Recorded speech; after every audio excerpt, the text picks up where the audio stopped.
The rain began to fall just as Daniel Wright turned into the long driveway of his mansion in a quiet Boston suburb. The house stood tall and impressive, surrounded by trimmed hedges and glowing security lights, yet the place felt empty to him. At 45, Daniel was a self-made millionaire, the founder of a powerful tech company, admired in business magazines and envied by many. But success had come at a cost. The silence that greeted him every night was a reminder of everything he had lost along the way. As he stepped out of his car and reached for his keys, a hesitant voice broke the stillness. "Sir, excuse me." Daniel turned sharply. Near the iron gate stood a woman drenched by the rain. Her coat was old, her shoes worn, and her posture showed exhaustion. But she stood with quiet dignity. She looked to be in her early 30s, her face pale from hunger and cold. "I'm sorry to bother you," she said softly. "But can I clean your house for a plate of food?" "I don't want money. I just need something to eat." Daniel felt an automatic resistance rise in him. He had learned to keep distance from strangers. This was his private world, carefully guarded. He opened his mouth to refuse, but then the woman lifted her face fully into the light. His breath stopped. Time seemed to freeze as recognition struck him like a wave. That face, slightly thinner, marked by hardship, yet unmistakable, belonged to someone from his past. A past he had buried beneath years of work and ambition. "Emily," he said, barely audible.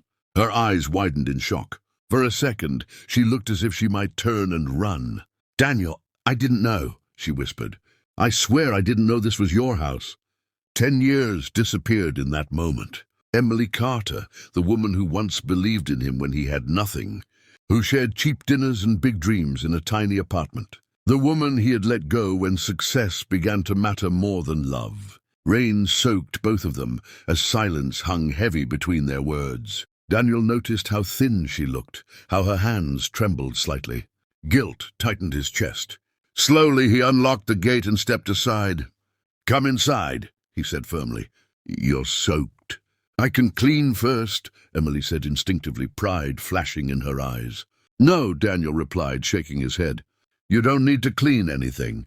She hesitated, then nodded and walked past him into the warmth of the mansion. As the door closed behind them, Daniel knew this was not a coincidence. Fate had placed her at his door, hungry and desperate, and he had no idea how deeply this moment would change both of their lives.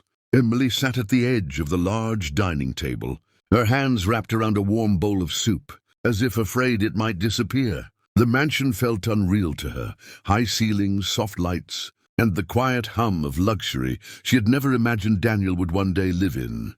Daniel watched her from across the room, his chest heavy with emotions he hadn't allowed himself to feel in years. She ate slowly, carefully, embarrassed by her hunger. "Thank you," she said, her voice low.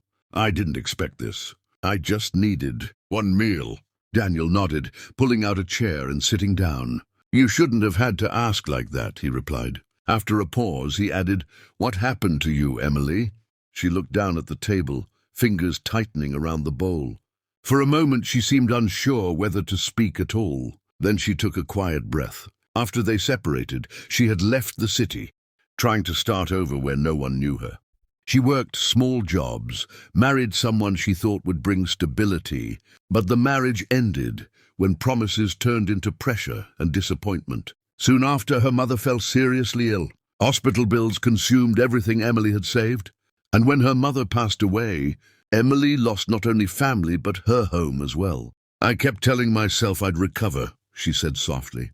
"I didn't want to ask anyone for help, especially you." Each word landed heavily on Daniel's conscience. He remembered the night he chose an investor meeting over her tears, the argument he never resolved, the silence that followed. He had assumed she would be fine.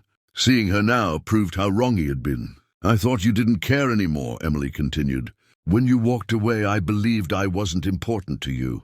Daniel shook his head slowly, regret filling his eyes. "I was scared," he admitted. "Scared of failing, scared of choosing the wrong thing. And I chose wrong." The room fell quiet again, but this silence was different, honest, raw. Daniel stood and told her she could stay the night in the guest room. No conditions, no obligations. When Emily tried to refuse, he stopped her gently. "You don't owe me anything," he said. "Not cleaning, not explanations."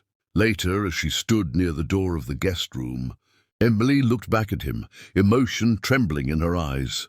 For the first time in years, she felt safe. Daniel, watching her, realized that all his wealth had meant nothing until this moment, when he was finally given a chance to make things right, not with money, but with humanity.